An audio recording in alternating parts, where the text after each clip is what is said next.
Hi friends, I'm Melissa from Be Kindergarten Ready. Today we've got a very special book to read. I really do hope you like it.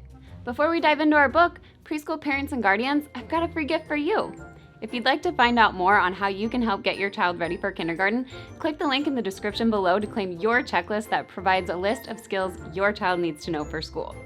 Now, if you have this book at home, be sure to go get it and follow along with me.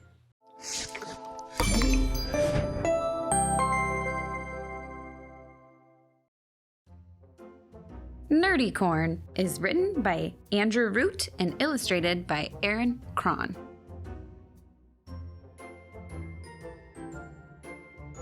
Fern wasn't like the other unicorns.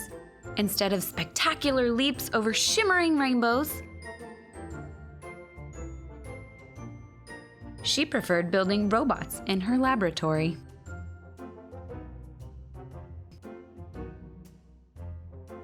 Rather than splashing majestically in the mountain waterfalls, she enjoyed coding software to program her computer.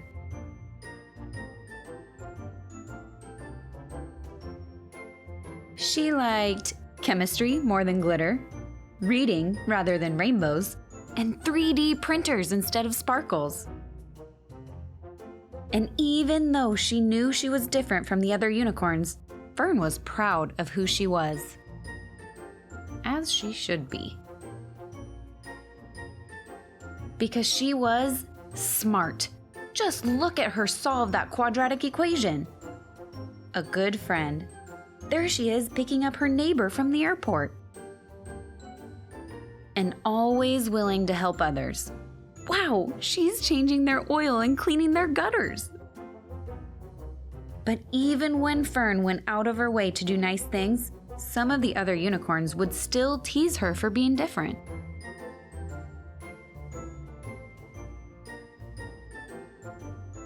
They called her names and occasionally laughed at her glasses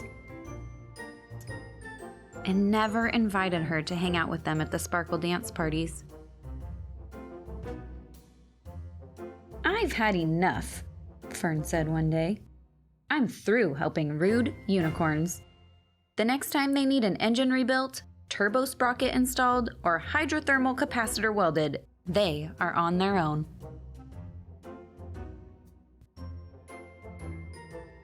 So when Buttercup's sapphire bejeweled digital flutter phone broke, Fern kept her soldering iron packed away and simply shrugged.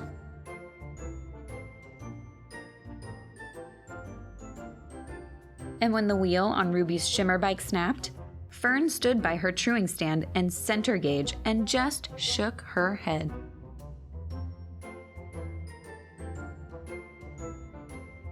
A few days later was the biggest sparkle dance of the year, but Fern decided to stay home.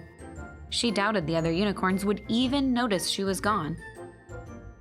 And besides, she had more important things to do.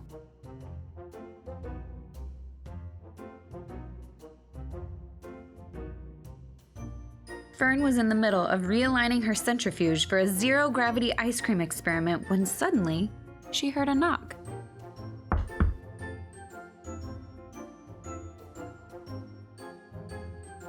She opened the door to find Buttercup, Ruby, and the rest of the young unicorns all looking very concerned.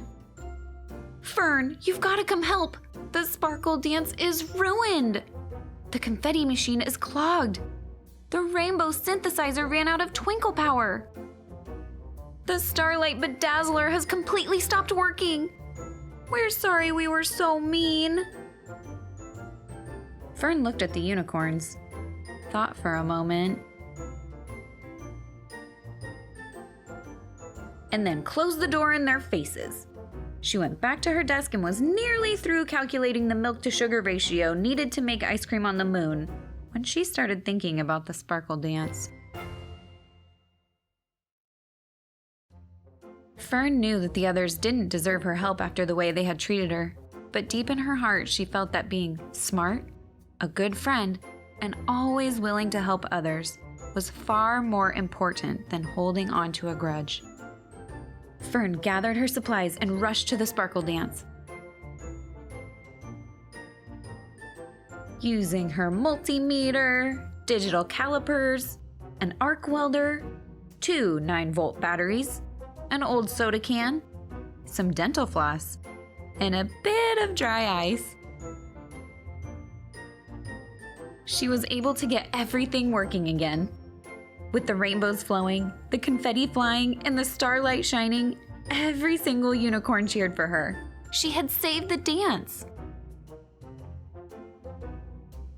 Once the congratulations had stopped and the party had begun, Buttercup, Ruby, and all the young unicorns gathered excitedly around Fern. "We're sorry, Fern. We should never have treated you like we did. We wish we could invent, fix, and create like you. It was so cool to see how you recalibrated that bedazzler. How hard is it to program in binary code? And what's the best type of flux to use when soldering?" And from that day forward, while all the unicorns still enjoyed noble gallops through the fields of honeysuckle, stupendously sparkle-tacular discos, and outrageously glittery games of horn polo,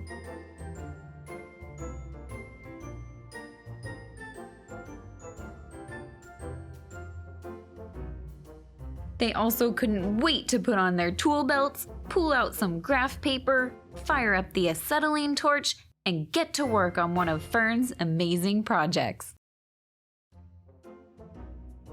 And they each tried their best to be smart, a good friend, and always willing to help others.